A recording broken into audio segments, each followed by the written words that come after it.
Bonjour à tous, bienvenue dans notre émission. Nous avons prévu un rebond des actifs à risque en septembre, ce qui devrait soutenir le S&P et l'Eurostoxx à l'avenir. L'euro et l'or devraient voir une légère consolidation. Nous pensons que ce rebond ne devrait pas durer pendant très longtemps. Et nous devrions probablement voir à nouveau le mode risk-off en octobre. Tout d'abord, nous allons jeter un coup d'œil à l'indice S&P 500. Voici le graphique horaire sur notre plateforme FinGraphs présentant les perspectives pour ces quelques prochaines semaines. Nous pouvons voir à nouveau une tendance haussière. Et cette tendance haussière a toujours un certain potentiel de hausse pour s'établir au niveau de 2450 et 2550. Donc le S&P 500 pourrait probablement atteindre de nouveaux plus hauts au cours de ces quelques prochaines semaines. Sur le graphique journalier présentant les perspectives pour ces quelques prochains mois, nous voyons toujours une tendance haussière. Et cette tendance est vraiment étendue. Nous pouvons constater que l'indice de risque se trouve dans la zone de surachat et que nous avons actuellement le deuxième objectif impulsif à la hausse. L'indice pourrait augmenter au-dessus de 2500, mais comme il s'agit des objectifs étendus, nous ne pensons pas que ce mouvement puisse se poursuivre pendant très longtemps. Sur le graphique hebdomadaire présentant les perspectives pour ces quelques prochains trimestres, nous pouvons voir que les objectifs s'établissent également au niveau de 2500-2550. Ce sont les perspectives pour ces quelques prochains trimestres. Et les objectifs pourraient être révisés à la hausse, mais ils ne seront pas révisés de façon importante. Donc, nous pensons que d'ici l'année prochaine, le S&P 500 pourrait augmenter de 5-10%, mais pas plus. Nous pourrions également le confirmer par le fait que notre indice de risque est actuellement dans la zone de surachat. Et à un certain moment, au cours de ces quelques prochains trimestres, il pourrait changer de direction. Donc, nous avons toujours une tendance haussière sur le graphique hebdomadaire et nous avons toujours une tendance haussière sur le graphique journalier. Mais ces deux tendances haussières sont assez étendues. Sur le graphique horaire, nous avons à nouveau une tendance haussière et l'indice pourrait atteindre de nouveau plus haut au cours de ces quelques prochaines semaines. Et passons à l'Eurostoxx. Voici le graphique horaire. Nous pouvons voir l'influence d'un léger affaiblissement de l'euro observé en septembre. Nous voyons à nouveau une tendance haussière. Et l'indice pourrait atteindre le niveau de 3520, 3570 au cours de ces quelques prochaines semaines. L'indice de risque est déjà dans la zone de surachat.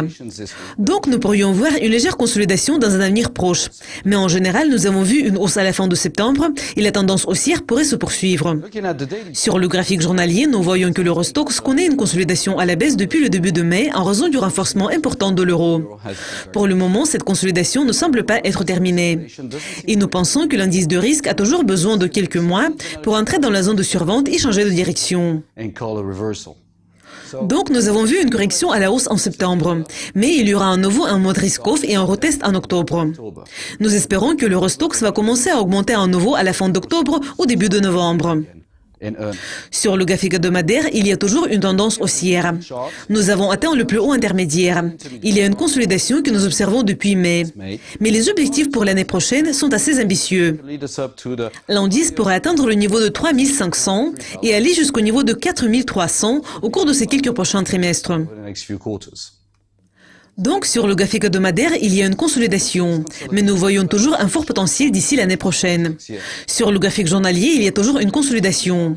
L'indice pourrait légèrement rebondir, mais devrait continuer à augmenter pour atteindre ses objectifs de correction à la fin d'octobre. Sur le graphique horaire, il y a un rebond, et ce rebond devrait se poursuivre au cours de ces quelques prochaines semaines. Et passons à l'euro, qui est une des principales raisons de la différence entre le S&P 500 et l'Eurostoxx. Sur le graphique horaire, l'euro a probablement terminé son mouvement. L'indice a presque atteint ses objectifs impulsifs à la hausse. L'indice de risque est dans la zone de surachat. Nous pourrions probablement voir une légère consolidation au cours de ces quelques prochaines semaines. Mais compte tenu du fait que l'euro est toujours très fort, nous ne nous attendons pas à une très forte consolidation. Sur le graphique journalier, nous avons parcouru un long chemin depuis décembre, mais nos objectifs ne sont pas encore atteints. L'indice pourrait atteindre le niveau de 122 au cours de ces quelques prochains mois. L'indice de risque n'est pas encore dans la zone de surachat. Et nous ne pensons pas que ce soit un point décisif après lequel il y aurait une baisse et qu'après un retracement en septembre, il y ait une nouvelle hausse en octobre. Nous pouvons confirmer nos objectifs sur le graphique hebdomadaire. Les objectifs de correction pourraient probablement atteindre le niveau de près de 123.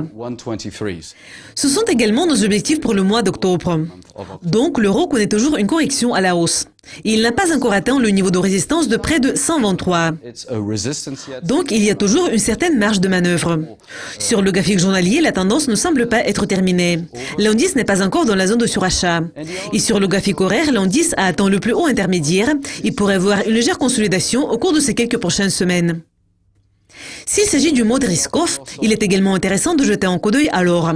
L'or a enregistré une hausse importante au cours de ces quelques dernières semaines. Il a atteint son objectif impulsif. Nous pensons que l'indice va avoir un retracement dans un avenir proche. Et ce mouvement devrait ressembler à celui de l'euro. Cependant, sur le graphique journalier, il y a toujours une tendance haussière. Et nos objectifs témoignent toujours d'un certain potentiel de hausse pour ces quelques prochains mois pour dépasser le niveau de 1400. L'indice de risque est entré dans la zone de surachat. Donc, nous pouvons espérer que ce mouvement pourrait se poursuivre au cours de ces quelques prochaines semaines. Mais en général, nous avons toujours des prévisions positives pour le mois d'octobre. Sur le graphique hebdomadaire, il y a une tendance baissière, mais il n'y a pas d'objectif. Donc, la situation est tout à fait neutre. Il s'agit probablement d'une phase de transition. Mais pour le moment, il est trop tôt pour confirmer que l'or connaît une tendance haussière à long terme. Nous pensons que l'indice pourrait atteindre le niveau de ces enveloppes au cours de ces quelques prochains mois.